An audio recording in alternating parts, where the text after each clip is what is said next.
I'm Aryeh Schwartz, along with Rachel Galligan, and welcome to the Winsidr show where it's all about the W. Today, we're talking mock drafts.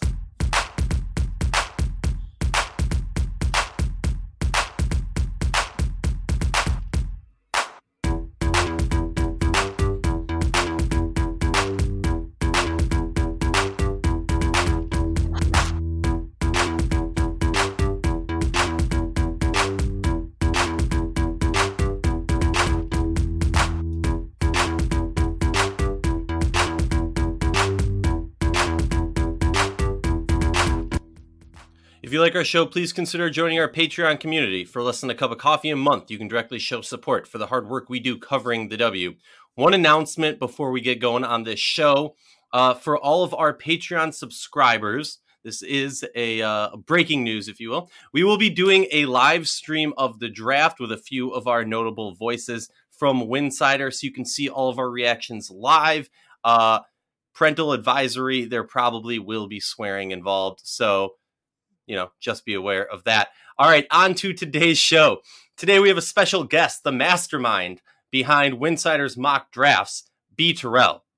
Now, this episode, we're going to do something a little bit unique. We're going to look through a variety of mock drafts that everyone's doing throughout the W Twitter sphere, if you'll call it that, and then also look at what the teams need. And so it's going to be a variety of what they need paired with what the teams or what the minds have been saying that these teams are going to go for. So let's hop right in. We're going to start off in draft order for the first round. The New York Liberty on the clock. Now, when you ask me what do the New York Liberty need, I can jokingly say everything, but I mean, this team is a giant question mark. You have a new coach, a relatively new GM.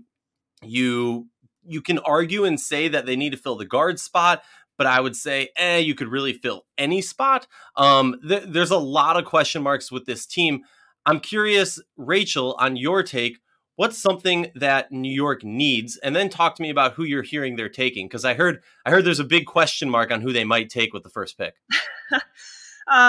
Well, first and foremost, I think when it comes to New York, you're exactly right. It is a big question mark in terms of how is Walt going to really build this team. I think there's still a massive question mark with Tina Charles and what her future holds. It's kind of fallen under the radar, but we could talk about the first round pick. We talk about Sabrina Ionescu. Obviously, I think everybody in the world is betting that that's the direction they're going to go. Sabrina's phenomenal triple-double queen. She's not only talented enough, but she's got the competitive mindset, that Mamba mentality, if you will. Not to mention, she's single-handedly taking women's basketball to the next level in terms of popularity. So if you're the New York Liberty, I mean, I don't know how you pass up on her.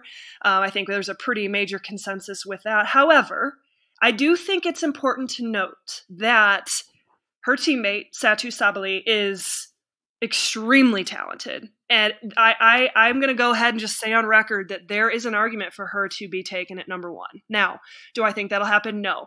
But in terms of body-ready frame, versatility, we're talking about the ceiling and potential in the WNBA and translating into the league. I mean, we're gonna get into her here in a little bit, and I'm curious to hear your guys' thoughts on that. But I mean, I think it's pretty safe to say that New York is going to go with Sabrina. They should. She's clearly the number one draft pick. But in terms of what they need, I think there's a lot of question marks with that. It's hard to answer that question. I think they need assets. They need as much talent, young talent, because I think they're going to build young and work their way up. So you're talking about versatility, pieces, assets across the board. But obviously you get a player like Sabrina Ionescu. That's a phenomenal player to build around. Well, I would even argue real quick, and then I want Brandon's take, but I would even argue that as far as fit for this team and what this team needs, Sabally might be the better fit, Yeah, I mean, I think there's a huge question mark when it comes to Tina Charles. We're talking about the interior presence that you have, the versatility from the 3-4-5 standpoint. I don't know which way they're going to go. We've got Asia Dur on the team, who is only going to be entering in her sophomore season, so she's a very key player you can build around. But no, I agree with you. That's a great point. Brandon, what you thinking, man? I absolutely feel the same exact way. It when she declared, that was like, okay, what's going to happen? I do feel like Rachel has said, how do you pass up on Sabrina? What she does for the game, what she brings, and I mean, she's able to find the open teammate no matter where you are on the floor. And when you have those type of floor runners, like you know the guards and the wing players currently on the Liberty, she's able to create shots for them. But with the future kind of being like uncertain with Tina, is Satu a player that you may, want to consider? And I'll take it a step further. I've seen a lot of comments. What will Carter be the one that fits that New York mentality more than Sabrina or Satu?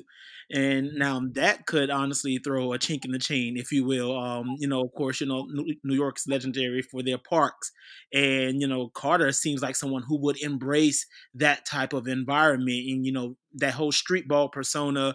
Bringing that to they're playing there in Barclays. Is that someone who I guess will be able to thrive in a system with current guards, Kia Nurse, Asia Dur, or like you said, is it about fit right now? Which I think Satu is the better fit, but then I guess the best overall player is Sabrina. So it's like you have a lot of decisions to make right now. Do you go for now? Do you go for the future? Do you like kind of rebrand yourself?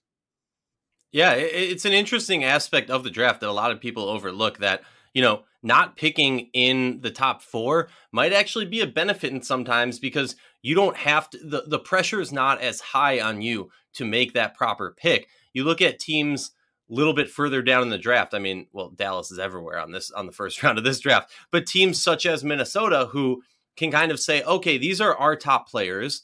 And if somebody who we think is a great player who might not fit necessarily into our team currently, but is that level, we're going to take them. And you can do that without necessarily having that huge downside of busting a number one or a number two pick. That being said, let's move on to Dallas with the number two pick. What do they need? If you ask me, Dallas is an interesting one because they have like a fourth or a third of the picks in this first round.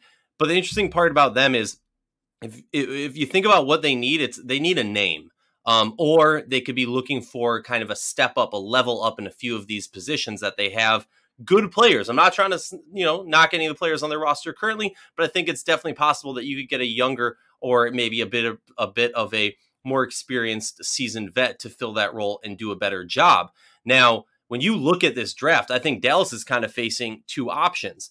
Either they go through this draft picking all the players that they think are the best available at that time and possibly trading away a few of them, or they look at it in a situation of kind of playing spoiler for the teams behind them in the draft and say, hey, we know Indiana, Indiana wants this player. I don't think it will necessarily work for their first pick when you're looking at the few of their different picks. We know this team after us wants this player. We're going to draft them and try and use that as trade bait. And that would be a very interesting move for Greg or for Agler to be making. And I think probably the proper and business-like move.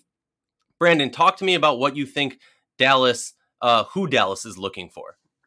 I feel like if they're going to go with the best player available, but like you said, I really do think that Dallas stockpiling all of these picks, they are going to be making some moves. I feel like with Vegas not having a pick until the third round, for some reason, I have a strong feeling that, they could be drafting some picks for the Aces. I'm not exactly sure who Bill and Cole could be looking at in the draft, but, they lost some pieces from their team last year. I think right as of now, they're down to about 8 players on the team and on their roster currently. And so I feel like they don't need it. If Dallas were to pick anyone, it would be Satu if she's available at 2. That's a major upgrade. And then going on further, they have a few more pieces that they're able to work out and once again continue to draft not only for themselves, but for other players, because they pretty much have each position covered from 1 to 5. And I guess when you get to the 4 and 5 positions, they have like 2 or 3 each. Yeah, I mean that roster has a lot of depth. I won't say that they're the deepest team there, but I think what you're getting at, and correct me if I'm wrong, is they have a lot of players kind of in that same wheelhouse of skill set, and they don't necessarily have someone who jumps out on the roster and says this person is by far the best at the they just have a lot of players in that same space. Rachel, what are your thoughts about Dallas? I love your point about Dallas drafting for potential trades. We obviously know that they have a ton of picks. I think we probably get into that conversation with the fifth pick. I think with the second pick, you've got to go with how talented this draft is. You've got to. This is someone that is going to remain with your franchise. You're going to continue to build around, and it comes down to Lauren Cox or Satu. And I know that's been the big debate. That's going to be the big question mark as to, do you keep kind of the Baylor, Texas kind of mentalities, staying there in Dallas, or do you go with Satu, who declared and is definitely going to shake up this draft board? I think, in my opinion, if I'm the Dallas Wings, there's no way you can pass up on Satu. I mean, I'm just kind of echoing what I said after New York. I mean, this is arguably a first-round draft pick, and in some people's minds could be and should be. So I just don't know how you pass up a player like that. Nothing against Lauren Cox. She's a phenomenal player. She can stretch the floor. She can play at any different really, I mean, she can score it from anywhere on the floor. I do think she has some injury question marks there, but she still was able to, finish off this season or the remainder of this season, and she played phenomenal down the stretch. So I just think, it's nothing against Lauren Cox, but when you're looking at the league, you're looking at what it takes to win a WNBA championship. Sabally is the type of player that you just cannot pass up. So if I'm Dallas, that's who I'm going with for sure. Yeah, I think we're kind of all on the same page with that one. Let's move on to the third pick in the 2020 draft, the Indiana Fever. Now, if you ask me what the Indiana Fever need, it's you need to pair a big with McCown. Now, I've talked for years, literally years, about how badly Indiana has needed a true big and how that would change this franchise in ways that, and this is going to sound ridiculous, but in ways that even Tina Charles was not able Tamika Catchings was not able to change this franchise in. And I don't mean it in the way of any of these players are going to be able to do what Catchings did for this franchise, but in the way that they always lacked that. And unless you have one of the greatest players of all time in Tamika Catchings, who is making up for that lack, you're going to have that issue. So for me, it's someone who they can pair with McCown, and I'm pretty sure we're all talking about Lauren Cox. Mm-hmm. So, Brandon, talk to me about that a little bit. Lauren Cox is basically, to echo what Rachel said, she's a great player. If she's, she could go two. Earlier in the season, there was talk about her going first, but I do feel like this is someone who pairs well with Tiara McCown. She's able to pass. Like she's probably the best passing big in this draft. She can shoot. She can knock it down from three, from deep. She's able to run the court well. She's a tenacious defensive player. So that high and low game, pairing her in the post with McCowan, I'm worried about the spacing a little bit because those are two sizable bodies down there. But I feel like because of, she was able to work well with Kalani, and we all saw how that played out for Baylor. And so moving up, upper rank to the professional league, I feel like pairing her with Kalani would be a perfect choice. Maybe not start, maybe coming off the bench as the main post option there. But I feel like, that could help take Indiana to that next level. Yes, there are the injury concerns, suffered in the Final Four in the championship game last year and then at the beginning of this past season. But this is a player who's overcome so much already. I feel like she could fit well in this Fever system and see what Coach Marianne is able to do. Oh, guys, this is where it gets exciting. This is where it gets fun, because once we kind of pop out of these initial picks, it's a lot more up in the air. There's a lot more questions. Now, I think a lot of people would argue that maybe I should wait until the Atlanta pick to say that, but I'm just going to say it now. But let's talk about what Atlanta needs. To me, what Atlanta needs, and this is going to sound ridiculous with the movement that we've seen Atlanta do this offseason, but I think they need more scoring and more spacing. Yes, they have, to a degree, solved their three-point scoring issue. And if you ask head coach Nikki, she will talk back to you and say, hey, we've solved that issue. And if you look at the stats from last year, we had people having historically low numbers. So, the ball just wasn't dropping. So it's not completely, sometimes that happens. I still think you double down on what you did this offseason and you go for more scoring, you go for more spacing. Rachel, talk to me about what's going down in the ATL. I think, Kennedy Carter coming out is my initial reaction. I think there's a really general consensus with that. I think she would fit well with Nikki Collin and just kind of her style of coaching. And here's the thing about Kennedy Carter is she's the type of player who can create her shot more than anyone else, arguably, in this league, especially if we're talking about young players. So we're talking about a player who can create a shot, who has that understanding, who has that edge and kind of that swagger to them as a potential player a franchise player, a face of a franchise. So Kennedy Carter is the one that stands out the most, with her declaring earlier this week, announcing officially that she was going to enter the WNBA draft. And here's the thing, guys, like we've talked about 4 players so far, and in any given year, these are all #1 draft picks. So that's the crazy part, at least when it comes, at one point we were talking about Cox being a #1 draft pick. This was early last year, but at one point Lauren Cox was talked about as the potential #1 draft pick. So Kennedy Carter, same thing. It's just we happen to have a very, very, very strong top-heavy part of this draft, and that's what makes this exciting. But I think with Atlanta, you're exactly right. They need scoring. I love, obviously you have Courtney Williams there, but can you imagine the combination of Kennedy Carter and Courtney Williams out there in that court together? That swagger. I don't know how. That's a lot of personality on the court together. But if you could get that to work, that's a dynamic duo right there. That's going to wreak a lot of issues with other teams. But I'm going with Kennedy Carter. I think that's a no-brainer. I don't think there's any way she drops below 4 in this draft. But what do you think, Brandon? There is nothing else left for me to say. That is the Atlanta pick. The personality, that's Atlanta. The fire on the court, you have Courtney Williams there, and even you have Tip. So like that one, they embody Atlanta. I know I talked about Kennedy possibly, going and getting that, park type play in New York, but Kennedy fits well. She can play with the ball, she can play off the ball, she can create shots for herself as well as her teammates.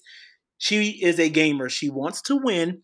One, she's exciting, and we all know that, not that we're talking about attendance or anything. Atlanta wants a winner. Atlanta wants to see great basketball. So you get Kennedy Carter here and pair her with Courtney and her dad. Like that's a game right there. So I'm excited. I don't feel like there's anyone else for Atlanta to consider unless Kennedy is gone by the time we get to pick 4.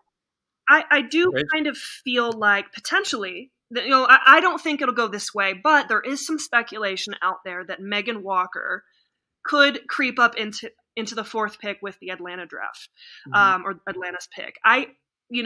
Megan Walker decided that she was going to enter the draft a few weeks ago. Great, tremendous player at UConn, led UConn in scoring this year, just under 20 points a game. American Athletic Conference Player of the Year.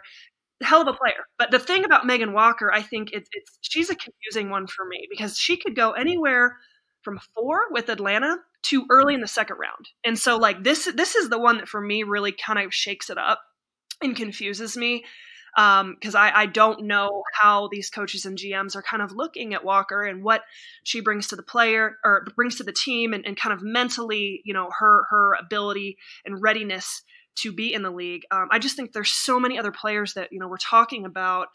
I don't know if you're Atlanta, you cannot pass up Kennedy Carter. But I think if there was someone, if we're talking about the order that we've already gone into, which in some ways seems to be pretty set, Megan Walker could potentially creep up into Atlanta, but I don't really foresee that happening. So I just wanted to add that in there.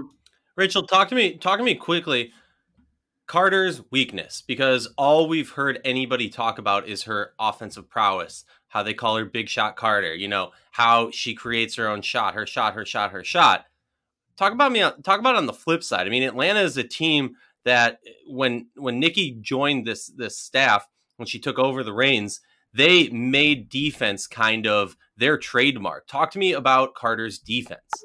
I mean, you know, I think that she can embrace that end of the floor. Obviously, she's such a high volume scorer, and that's the flashy aspect of, you know, her game. But I don't see this as like, you know, we talked about Aryeh and her lack of defensive presence, and that kind of being an issue with Dallas, and something that no one really reflected on during her time at Notre Dame. But I don't see that as a huge issue. I mean, now the fact that you've even brought that up, I'm thinking in a way that I haven't before. But she's athletic enough, you know, she can really bulldog the ball. You know, when her nose is on the ball, and when she wants it to, people don't get by her. I just think that's going to have to be something that, you know, Nikki Cullen is going to instill in all of her players. She's done it every year that she's been in the league so far, even dating back to her time with Connecticut. So I don't see it as a concern. I'm curious, what do you think about that, Brandon? So I was able to see her for the first time actually in person in the final regular season game. So back in March 1st, it's not necessarily her strongest area, defense, but she's also just not allowing anyone to blow by her. She's going to at least, she's going to defend as much as she can. Smaller guards, which is hard to believe because she's small herself, but she's quick. So she can defend, you know, those guards. She can even defend but 1 to 2, depending on who the 3 player is as well. I've even seen her sometimes, you know, attempting, you know, I guess what I'm trying to say is she's not going to be your all defensive player, but she's also not going to be a slouch, if that makes sense. Yeah, I agree. I think she has the athleticism, the you know, agility, lateral quickness, all sorts of things to be a good defender, a solid defender, not a liability. And I agree with you on that point. Lateral quickness. That's it. Yes. All right, let's move on to Dallas's second pick of the first round in the 2020 WNBA draft. What do they need? The question we've been asking every team. And like I said before, honestly, like if I'm Dallas looking at it, and maybe this is kind of a jerk asshole move, but like I'm looking at what Minnesota wants and I take them off the board and maybe try and work a trade out, unless there's another team that comes to me and says, hey, we want this player. We're worried she's going to be gone. Can you move for it? So Megan Walker's a player who kind of, you know, sticks out to me and makes me go, huh? Or could they be going for more of a possible starting guard so that they can kind of steal from Minnesota? What's your thought, Brandon? So with Dallas, I like that idea. I never thought about that. They could possibly go for a guard. That one stumped me a little bit. But you know what? I know what I wrote in the mock, our latest version, was that they'll go with Ruthie Hebert. And I said Ruthie only after Imani made her announcement that she would be sitting out for the next 2 seasons while she attends law school. And when you think about Ruthie, I mean, that's efficiency all day. She was close to 70% from the field. And, you know, they already have, let's see. So Dallas, in terms of posts, they have Christina Nigwe. There's Megan Gustafson. There's also Izzy.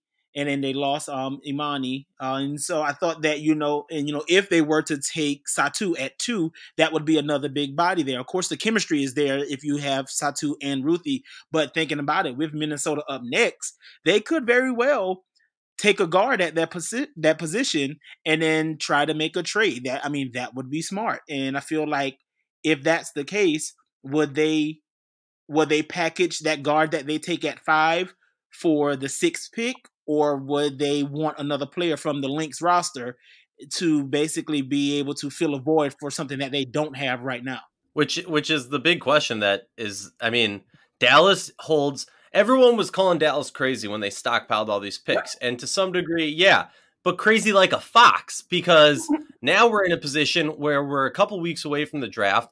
And some people argue with me. I just think the value of these picks goes up and up, especially without having an NCAA tournament. And there is much more, you know, question mark about how will this player survive or handle the big spotlight and whatnot. To me, Dallas is just, I mean, if this was the NBA or the NFL, there would be a documentary being made right now about what the hell Dallas is going to do with these next picks in the draft. Rachel, give me some thoughts. This is where it just gets really good. And I think I don't want to sound like a broken record, kind of just repeating, but I do think it's interesting if you kind of pull up some of these mock drafts, pull up Michelle Vopels. She's got Megan Walker going at 5. You pull up Newsdays, someone I just randomly, they talk about Ruthie Hebert. I think Ruthie Hebert is one that is probably the most common across the board. But there is a player that now comes into the mix that I think we have to start talking about, Bella Alarie at Princeton. And I had done a mock draft with Anila, Ben Dole, and Eric, and we had gone through that and kind of released that. And I was not in charge of this Dallas pick, but we had Bella going at 5, and I think that's a player that we have yet to really discuss and talk about. But now I do. I think it's very interesting. I know Dallas is extremely fluid with this number 5 pick. Probably not going to know exactly who they're going to pick until draft night. So. It's going to be fascinating. Is this who's left on the board? Are you able to package a trade type of situation? I agree with you, Brandon. Something like to Las Vegas. That's something to kind of keep your eye on. But I want to talk more about Bella. And Brandon, I know you have watched her quite a bit. How do you feel about her potentially going that early? I enjoy it. To me, Bella, and I went back and forth on that, trying to think of need and where would she fit in best. There's so many teams that she could just go in and thrive immediately. Let's see. If I had to think of anyone, I hate doing comparisons sometimes, but her body frame and her ability, when you think of any post player that brings the ball up court, you think of like Candace Parker, and I won't even call them post players. Just think of, I guess, big guards, if you will. Candace Parker, Elena Delle Donne. Her frame is very similar, I would think, to Stewie's. She can knock it down from deep. She can block her defense as well. She's quick. She can run. You get ball handling ability. Now, she's not going to crush you up like your guards or anything like that, but she can control the offense. And so that's what I love about Bella's game so much, because you get all of that in addition to combining, that skill set to some size as well. And so you have someone that could, with your smaller teams, be able to play a post position possibly, depending on matchup. So I won't be upset at all if Bella is included here at this pick. Now, would that be something that they trade to Minnesota? I don't know, because of the conflicts with Nafisa. And so that's a similar person to a similar player to possibly liking her too. Well, that's interesting. And hearing you kind of break that down and what I've read about her, and I was waiting to get on the show so I can put you on the spotlight on this one. I don't know if you guys are aware, but I am buying so much stock in Aryeh Stevens. And hearing your breakdown of Bella makes me think a little bit of Stevens, a player who is getting attention, who has flexibility, but might not be considered the top of the draft, but still someone who has a lot of potential. Yes. Am I crazy for that, Brandon? No, I don't think you're crazy at all. Aryeh was 2018, correct? Yeah. So, and I remember in that draft, of course, Asia went first overall, but a lot of people rated Aryeh as having possibly the highest ceiling in that draft. You didn't get a chance to see as much of it at UConn. She was phenomenal at Duke, still great at UConn as well. Of course, her career in Dallas, she was hampered a little bit with some injuries, but I don't think that's a bad comparison at all. Aryeh, phenomenal player. She's a dependable shooter from deep. I love the deep ball for some reason. So I do think that is a fair comparison. Look, as the very wise Lexi Brown said on an Instagram live recently, layups and inside the perimeter shots are cool, but in case you didn't know, when you shoot a 3 and it goes in, you get 1 extra point. So, hey. Now, let's move on to Lexi's team, the Minnesota Lynx, a team that I follow very closely, as we all know. What does this team need in the 6th pick of the draft? Now, assuming that you don't see a spite pick or something coming from Dallas right before them, their needs are quite obvious to me. It's a facilitator and it's scoring. Now, you can come to me and say, hey, well, Odyssey Sims now with the delayed season is definitely going to be back and blah, blah, blah, or whatever it is. And that's completely fine. But as I was talking to Rachel right before we started recording this episode, I kind of had this epiphany, which was that Odyssey is great and all, but Odyssey and Lexi are kind of cut from the same cloth in the idea that they're scorers. They're not facilitators. And the thing that this team has been missing since Lindsay Whalen went missing or retired is a facilitator. They need somebody who can spread the field a little bit, who can feed the ball to the variety of other players. You look at this roster, and they're not as bad as everyone likes to make them out to be. You still have the rookie of the year at 4 or possibly 3. You still have Dantas coming in as a highly underrated player who's still really growing and is going to grow more this season, I think, second year back with the Lynx. And then you have one of the greatest centers of all time, if not the greatest of all time, in Sylvia Fowles. So if you're looking at somebody who this team needs, you need someone who can kind of be a floor general, but also get the ball down to the bigs on the block, because that was one of the biggest issues for the Lynx this past 2 seasons. I have one name on mine, but Brandon, talk to me. Who are you thinking? They need a point guard. And I know Lexi has made some comments on Twitter in regards to, hey, they still have me, something along those lines. But like you said, Lexi and Odyssey are scorers. Capable. I know at Duke, Lexi was a point guard, very capable of running the offense. But I feel like here they will take Ty Harris. I feel like, one, her stock has increased tremendously this season, basically kind of being overlooked at the start of the season to, I've seen some mocks where they had her at 4 going to Atlanta. So she's fallen within, most people expect her to fall between that 4 to 8 range, because a lot of those teams very well could have either starting point guard or backup point guard, or need one, I should say. So I do feel like right here, Ty would be the best fit. I mean, she has the Team USA minicap experience. So, of course, Coach Cheryl has been able to watch her a little bit from afar there, or even close up. She's had experience passing to some of the best bigs in college basketball. I mean, Asia Wilson, Elena Coates, Kiki, Aaliyah Boston. So she has that experience, and she can actually be a knockdown shooter when needed. But she is cut from that cloth of, she's a little bit more sizable guard. So, she kind of reminds me a little bit of her calm presence, but can get fiery when needed. Like Lindsay Whalen, she's cool, calm, and collected, but don't sleep on her too much.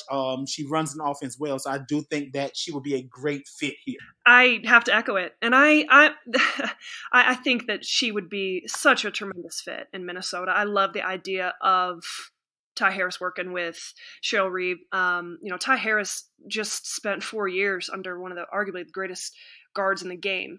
And I'm a little bit biased because I have personally known Ty since she was a little one, and I've kind of watched her evolution over all this time. And the kid just continues to get better. She continues to push herself. She's always pushing the envelope to that next degree. We've talked about, oh man, she can't really shoot it. She's not a threat from beyond the perimeter. Well, she kind of crossed that off, especially this past season. So like you said, her stock has continued to rise. She's an ultra competitor. And here's the thing, you guys. I mean, each draft kind of has a position that seems to be kind of what is not trendy, but what is the big position that year. And this is the year of the point guard, in my opinion. We talk about Sabrina, we talk about Kennedy Carter, we talk about Ty Harris. We could even talk about Dana Evans, who decided to stay in Louisville. Breaking news as of today when we're recording. But you can also talk about Crystal Dangerfield, and we'll get into her probably a little bit later. But this is a really point guard strong draft. And for Minnesota, yeah, they have Lexi. There are still question marks about Odyssey Sims and kind of the season and what's going to happen with that. So they do have to have a point guard, in my opinion. Ty Harris, not just physically what she can do, but mentally. It's such a great fit, and I think it would be a no-brainer. I do want to bring up something that's interesting, because I think when all of the mock drafts and kind of looking to the future started once last season was done, a lot more people, maybe it's just because Minnesota has a history of drafting, UConn players, but a lot of people started off by saying Dangerfield's going to Minnesota. The thing that I'm really curious, and I just want, I realize this probably isn't realistic, but I want both of your answers on this. We'll start with Brandon. If still on the board, Ty Harris, Dangerfield, and Kennedy Carter, and you're Minnesota, who are you taking to take this team to the championship sooner rather than later? Brandon first, and Rachel. To the champion. I would have to go with the only champion. That's Ty Harris. I would, All as right. a floor general, I as agree. a leader, I would have to say Ty Harris. I agree. I agree. Interesting. I thought we'd get a little bit of well, I don't know. All right. The only reason I say that is because they have offense around them. You have Files down low. You have Feast. You have Lexi. Now you have Rachel. You have so many offensive players that can score the ball. You're going to need that calm floor general. And I feel like Crystal as well as Kennedy, they have been relied on heavily for their offense. Ty, not so much. She's been relied on for her leadership, and I do feel like similar to Lindsay Whalen. Like she had the pieces around her to do the scoring. Ty will handle that pressure, I think, the best. All right. Well, let's move on to the third pick of the first round for the Dallas Wings, who are making a Minnesota Lynx sandwich on Dallas bread, which honestly, that adds even more so to my suspicions that there's going to be some movement between Dallas and Minnesota. Maybe Minnesota moves up one pick to get the player that they want and gives, a second round pick or something like that, or third round pick or a future pick to Dallas in return. And then Dallas can use those next two picks to get someone that they want and trade another one away, maybe to Vegas, like you were talking about, Brandon. What does Dallas want? What do they need in this? Honestly, if you're looking at me, Dallas only needs one pick in this draft because realistically, they have so many people on the roster, on the payroll right now. They're not going to be able to sign all three of them. So you have to think there's going to be some movement going on with Dallas. That being said, I'm curious, Rachel, I don't care if you're not ready, but we're going to start with you. Who do you think this team wants? This is hard, because it's just at this point so many moving pieces, and I do think all right, what do we know? Dallas has control of the first round. We know that Dallas is still building. We know that they are building around the likes of Aryeh and kind of their guard play is strong, but they need pieces. You need the best player on the board at this point, and you're also trying to potentially make some trades work down the road. So at this point, it's going to be the best player that is on the board. We've talked about Ruthie Hebert. We could talk about Taya Cooper from Baylor, combo guard. She can, kind of provide some versatility from that standpoint. She can score it. She can facilitate. She's a tremendous threat beyond the 3-point line. So that's a player that I think, in my mind, will end up going, at least in the top 8. But it's probably going to end up being, if I had to guess, Taya Cooper or Ruthie Hebert at this point. What do you think, Brandon? I agree. I feel like if they were to take, the only thing they need, I do feel like, is a backup guard. Okay, you have Mariah, you have Aryeh. Your starting guard situations, that those spots are pretty much taken. They need a backup guard. Not sure how they're going to play Kayla Davis and Alicia Gray. I don't know what positions they'll be kind of maintaining this particular season, but I do feel like a point guard would be the best fit here. Now, because they already have smaller point guards, I know we mentioned Crystal before. Is Crystal going to be a fit here for more? I mean, that frame. I didn't pick her there, but like Rachel, I said that Taya would be the fit here. Had a chance to watch her this past season as well as last season while she was at South Carolina. Her body, pro ready. There's no match for, if she's going downhill, there's no match for her in terms of smaller point guards or even two guards when she basically attacks the goal. When she attacks the rim. She can knock it down from deep. Like, I'm talking about almost towards, I won't say half court, but she gets several feet behind the 3-point line. She, my only thing is sometimes offense can fall a little flat depending on how long she keeps the ball in her hands. It can stall the offense a little bit, but once she's out on the open court, there's like really no stopping her. She plays the passing lanes well also.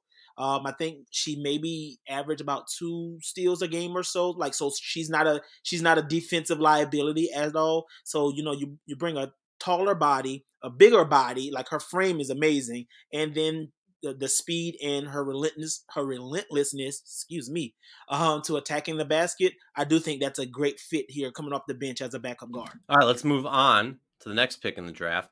Chicago Sky. Now, if you ask me what they need, Ooh.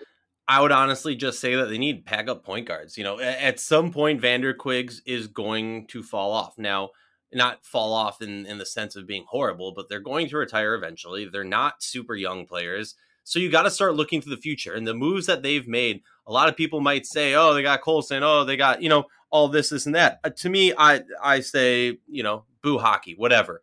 They need someone to fill that role. And for the most part, I'd like to think front court, they're pretty set as far as starters and backups. When you're talking about backcourt, that's when the ball's kind of up in the air and someone could come in, beat someone out in training camp, and make a roster spot. So if I'm Chicago, I'm looking for a backup point guard. Brandon, talk to me. Crystal Dangerfield. I agree. Crystal Dangerfield, she's fast. She can shoot. We're no stranger. I mean, well, Chicago, what? I'm not sure exactly how many threes they average per game, but she fits that mold that she can shoot it. Crystal basically was over 40% this past season, so you're fitting that there. That pressure isn't on her right away because you have that all-star combo of the Vander Quiggs, and you have, imagine Crystal pushing the offense. You have Allie on one side, you have Diamond on the other, you have Jantel or Stephanie who can all stretch and shoot. So she has so many options around her. She's out of that UConn system. UConn in their production of their point guards is amazing. So I feel like she would be a great fit here. Her size could be a little issue because she's probably the shortest point guard, but her quickness and her strength and her ability to basically knock down the shots when necessary, I think that's a no-brainer for point guards. Rachel, any thoughts? Yeah, no, I agree. I think that Crystal Dangerfield's here's the thing I love about Dangerfield. I just don't think we talked about her enough, and I think she, in my mind, has a lot of like the Jordan Canada effect with her, where people are like, man, Canada's kind of small or whatever. And like, she's one of the most dynamic young guards in the league. So Dangerfield has a little bit of that in herself. We did our draft, I had Chicago taking her. So I think it's a good fit. I think, as you're kind of talking about the future and continuing to build that. But as I'm looking through some of these other drafts, Michelle Vopel had Montpremier from Miami going to Chicago. That's a name we haven't brought up yet. Now, she was talked about fairly heavily as probably like a top 5 pick. Her stock fell a little bit with the injury, but she's a hell of a player, 6'4" with her physique. And I mean, she's like a gazelle and just kind of the presence that she is. She's going to go in this first round, if not this first round, early second. But is there an argument to be made about Chicago potentially, going that route? Maybe even a Ruthie Hebert. If Ruthie Hebert's still available on the board at this point, do they take a player like her? I think it's possible. But I'm with you, Brandon. If I'm a betting woman, I'm going with more of the point guard position. And Dangerfield is the best available at this point. Well, moving back to our favorite team of the 2020 WNBA draft first round, the Dallas Wings. They're at this point, you're either picking specifically for a trade, kind of like I said before in their last pick, or you're picking, best player available, hoping that they can beat somebody else on the current roster out and have that young rookie contract. Brandon, talk to me what you're thinking about Dallas here. This is where I had Bella going at 9. And now here's my thing. I would not be upset if this is a pick that Dallas drafted for Vegas. Because when you think about, I would really enjoy them shipping this pick to Vegas. I won't be surprised if Bill was on the phone with them trying to get this pick.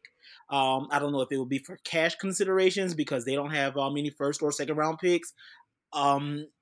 I don't know if it would be for another player off of their roster currently, some sort of sign and trade maybe. But Bella, once again, like I mentioned earlier, she gives that Elena Delle Donne, she gives that that Candace Parker, that Stewie, somewhat like all meshed into one. Not saying that she's that superstar level as those particular players, but this is someone who you could have coming off the bench as a 3 or 4. Think about it. Right now, the starting lineup is probably going to look the same as it looked last year. Jackie, Kayla, Kelsey, Asia, Liz. Carolyn has retired. There's still Jisoo. There's talk that, Tai Young may not return to the Aces. They've lost Sid. They've lost Epiphany. So they need more scoring off the bench outside of De'Erica and Sugar. This could be a perfect pick for Dallas to try shopping to the Aces, or I should say for the Aces to reach out to Dallas about. Yeah, and as everyone knows, Bill Laimbeer is not afraid to make those moves. At all. The man has no fear, and I respect that. Let's move on to the Phoenix Mercury. What do they need? They are an interesting one because I think they're legitimately in a situation where they can go, hey, we're taking the best one available. I think they are hoping for some sort of wing, some sort of 3-4 stretch player. Look, you're not going to fill the void left by the most underrated player in the WNBA over the past 5 years with DeWanna Bonner. You're not going to fill that void. You've tried to fill it in a variety of other ways, and maybe it will work out. But I do think you want to pick someone who has a similar style of play, someone who has the size but the flexibility, like we were just talking about with that last Dallas pick. So I think that will be an interesting one as far as Phoenix and Vegas kind of looking like they want something similar. Rachel, do you want to hop in on this, or do you want to let Brandon go first? No, I think I'm good with it. Just real quick, I agree. I think looking at kind of like that versatility, 3-4, who's left on the board, could potentially be someone like Bella, could potentially be Walker. You do kind of have some players in that position. I mean, we could even make an argument for Mom Premier if she's on the board at that point, or even a Kia Gillespie from Florida State. So I think there's some names there. Depending on how this goes, if I'm Phoenix, that's the direction I'm going because I feel pretty solid in every other aspect. So just wanted to throw that in there. Brandon, what you got? I agree. I struggled with this one a little bit because I said, okay, they're set. Obviously, we know one of the greatest, if not the greatest basketball player ever, Diana Taurasi, won't be playing much longer. I mean, we wish she could. She's just that good, but eventually she's going to hang them up. So they, over the offseason, with free agency, they acquired Skylar and they acquired Bria Hartley. There was an injury with Yvonne, so I'm not sure exactly how that's going to turn out. So I think they're still set at the guard position. So I do feel like with that loss of DeWanna Bonner to Connecticut, what do they look for? I know they made a trade recently, and so they have some more pieces. I feel like this would be that versatile 3 or 4 player. I chose Makia Herbert Harrigan out of South Carolina going there. And I only did it because, one, yes, the attitude of Phoenix Mercury, I feel like they're a mean team, and not mean necessarily in a bad way, but just, that they're not going to take any crap. You have DT, you have even Bria Hartley, you have Skylar Diggins, you have Skylar Diggins Smith, and you have Griner.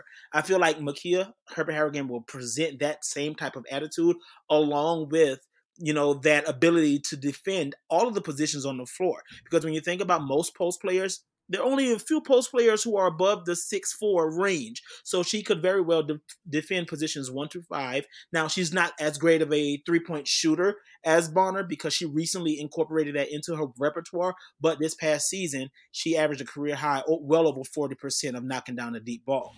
This is someone who can beat you off the dribble as well. She gets out in the open court. She's a tremendous no-nonsense shot blocker. I do feel like this is a pick that, hey, the Phoenix Mercury could very well be looking at, and that this is someone that, could go in, compete for that spot, and, be able to play that 3 or 4 position depending on matchup.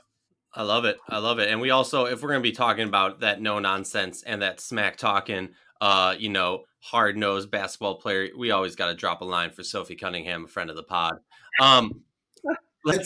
Let's move on to Seattle. And honestly, the nicest part about the last 3 picks of the first round is for a rarity that we don't have Dallas's name mentioned. So Seattle, what do they need? To me, they need a 3. Like they're not looking for a starter. They're not in a position that, they're not able to take a gamble. They can truly pick the best player on the board because realistically, they can happily find anybody to be a backup for any of their positions. Yes, they've kind of tried to solidify the bigs a little bit more. For me, it's interesting, though. You're definitely going to want to fill and add a little bit more depth. If, again, my opinion, you're going to want to add some depth to the 3 guard. Rachel, talk to me. I agree. I think it's a very similar situation to kind of Phoenix. At this point, we're talking about depth. You're talking about the future. You're talking about versatility and kind of best players on the board that fit that mold. So, people that can kind of play well alongside the Mercedes Russell, Morgan Tuck type of situations, I agree the 3, probably a little bit more than the 4, not to get too position specific, but, a lot of the names that we've talked about could drop to this point. Ruthie Hebert, Megan Walker, Gillespie, those types of names I think would all be appealing to Seattle. But, if we're talking about like a really strenuous need, they obviously don't. They're really strong at the point guard spot. You've got Brianna Stewart returning, so it's kind of like that little hole, that little gap in between the 3-4 versatility piece, very similar to Phoenix, in my opinion. Brandon, got anything? I'm upset because I didn't think about the 3. They are pretty solid. Like, their starters, their bench. I mean, they're basically, oh God. So I had my premier going there, but I feel like that I can make a case for if Bella were to drop, they would snatch her up as someone to back up Stewie. I'm floored right now. I can't suggest anyone. I did have Beatrice going there only because I felt like she could be a good backup. But when you think about it, Russell did a really good job last season. She took a nice leap with holding down that 5 position, and so maybe it could work with Mercedes and Beatrice on the floor at the same time. I'm not sure. They still have Crystal Langhorne, so yeah, probably a 3 would be better right here. Love it. Yeah, it's just hard. It just gets so difficult this phase in the game because we're talking about the Phoenix Mercury, the Seattle Storm, teams that have really strong, starting lineups, in my opinion, and are all going to be in the conversation of contenders, especially with the return, knock on wood, and health of kind of their all-stars. So at this point, it's a huge question mark. This is just pure speculation at this point as to what these teams could possibly be feeling like they need. And speaking of pure speculation and giant question mark, that is essentially anything you want to talk about when it comes to the Washington Mystics and the draft. Coach T is notorious for keeping his cards close to chest, to doing whatever he can to kind of keep his views and everything in secrecy when it comes to the draft. So honestly, what do they need? I don't think they're really in need of many things per se. If you want to be looking for someone to eventually get the LaToya Sanders torch from her, a hustle big who can run if needed, but isn't going to necessarily fulfill the position needs and skill set of Emma Meesseman or Elena Deladon. If you want to look at on the flip side and look for, a point guard, because you got Leilani Mitchell and Natasha Cloud, somewhere to fit in there. I get it. Honestly, and this is going to be ridiculous. I was gonna save my sleeper to the end of the show, but my sleeper is Juicy Landrum. And I just as everyone knows, I only pay attention to NCAA as it pertains to the W. And I remember watching her in last year's NCAA tournament and being floored by her in some few games I watched during the regular season. Big fan of hers. And when you're talking about DC like we are, it's a complete crapshoot, and she is a scorer. She scores, and that is something that has become notorious with one of the greatest offenses in league history with the Washington Mystics of recent. So I'll let Rachel go first, and then Brandon, and I'll let you guys take it away. Well, I'm just trying to think of the name that, hasn't really been talked about a ton that Coach T is going to go after. And I don't want to say that Juicy Landrum has not been talked about, because you're exactly on it. I mean, she has been up in some mock drafts. I'll self-admittedly say that I she didn't cross my mind, and I don't know why. That's terrible because I love her game. I just don't think I was able to watch the Big 12 as much as I wanted to this year. So honestly, I think that's a really good fit, and I definitely think that Juicy Landrum could go in the first round.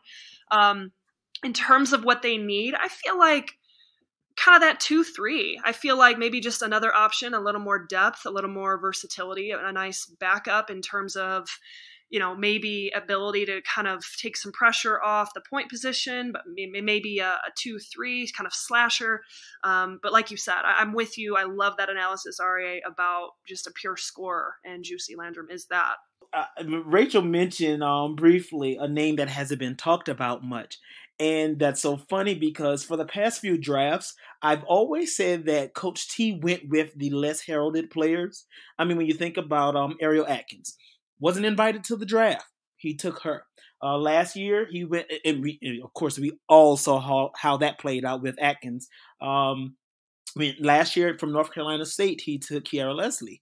And so earlier in the season, what really got me on the train of what kind of player could Coach T be looking at is I noticed I have Megan Walker going here for a versatile guard, but I feel like if a player who I mentioned earlier, Makia Herbert-Harrigan, isn't taken, that this could possibly be a spot for her. And the only reason I say that is because he's called multiple SEC games and ACC games this past season, and he's always talked about her game and watching her since her sophomore year, playing behind Asia Wilson, playing behind Atlanta Coates, and he's always complimented her growth and what she's been able to do, calling her the enforcer of her team. And that was the first game. I said, okay, maybe. And he talked about it again. And I say that because Kiki was one of those players who basically played her role, played it well. She can go off and score in bunches. She could give you that 3. And I feel like for a quick Washington team, she would really fit that system because of how she likes to run. Another name, Kayla Charles from right there from the University of Maryland. Kyla Charles. Apologize if I'm pronouncing her name incorrectly. Then you also have Michaela Pivick. So it's like you have all of these players who can, one, shoot, who can run, who can also rebound, that right now the Mystics don't really need much. They're priming themselves for a repeat. Yes, it's going to be hard to replace Chrissy Tolliver, but add that one extra piece in there so you can go, if Kiki drops, you can get her there in DC. You could get Megan Walker, who could be that versatile guard. You could get Charles, or you could get Michaela. So you have so many options. But another name, who I feel like could wake some people up is Tynice Martin from West Virginia. She is an athletic player that reminds me so much of just, I would say Angel McCoughtry a little bit. Like, I really enjoyed Tynice's game. She's a physical guard. She experienced a little bit of injuries, and so that kind of hampered her a little bit. But I do think that could be a player that the Mystics could consider. All right, I appreciate everything you said there, and I like the in-depthness. But now it got me thinking, and I'm going to have to put Rachel on the spot right now. So, Rachel, I apologize. I've noticed in this draft, the past 2 drafts, we've had at least one overseas player that's really picked up some notoriety, some attention. Rachel, can you give me, either say that there's none and give me a reason why, or can you at least talk to me and tell me, obviously Sabale, you could argue it, fine. But there's no one who's coming from overseas into this draft, and I find that very peculiar. There's going to be people that come over from this draft. My personal favorite, I think she, at one point, she was the number 1 talked about player, one of the top 5 talked about players in the country. This was early 2018, the start of last year, and that is Kit Laxa, and she is from Latvia. She played at South Florida. She was killing it, man. She was out at South Florida getting buckets, killing it. I mean, she was at the top of her game at that point. Then unfortunately went down, tore ACL, missed the rest of the season, decided not to return for the final year at South Florida, which in my opinion was disappointing because she's not on anyone's radars anymore. People kind of stopped talking about her. She recovered. She goes back to Latvia. She's been playing, which is That's wonderful. But she's just not in terms of the media coverage and just kind of the big names that everyone's kind of been talking about. She's fallen under the radar. So I know she's on the radar of at least half of the coaches and GMs. She's going to be in this league somewhere. In terms of training camp, I know, like a place like Nikki Collin loves looking at international players, and that could be a fit somewhere, maybe in Atlanta. I could see same type of thing, maybe Chicago, because Wade has obviously a very strong presence overseas. You could even talk about like LA. I just think it's going to be very difficult for a player to make an LA roster at this point. They're just loaded. So for me, it's Laxa. I think she's a phenomenal player. I can't really speak to, her numbers haven't been tremendous in EuroLeague and kind of what she's been doing over there this past season. So that hasn't helped her stock at all. But I just remember, Brandon, do you remember talking about Kit and kind of what she was doing at South Florida a year and a half ago? Yes, that's that. And when you said that, as soon as you said top 5, that's so in the first 2 mocks, I had her. I want to say I had her maybe at either Chicago or Dallas. There's no shot that she doesn't like. She can flat out light it up. She can control the offense as well. Like I enjoyed watching the UConn versus South Florida games because of Kit. Like, she's a baller. And she's like so smooth with it as well. I was definitely disappointed to see her not return for her senior year, because I know she had her redshirt senior year. I know she entered the portal as well. So I was really looking forward to seeing who would have, landed her on their roster. I do think that this is someone who could be a fit. And I think if the Mystics are looking at replacing some scoring, that could also be an option. She gives you decent size as well as the ability to knock it down. And not just knock it down, she can knock it down from deep and efficiently. Well, I freaking love what you guys are saying, and I love the attention and bringing up some of the less spoken about players. And that's all we got for this episode. Sorry we ran a little long. We wanted to give you a full in-depth breakdown of every team in this draft. As we always say, we believe the players of the W and its community deserve the same in-depth analysis and respect that men's sports receive on a daily basis. With that in mind, please consider joining our Patreon community to help support us in the hard work that we do.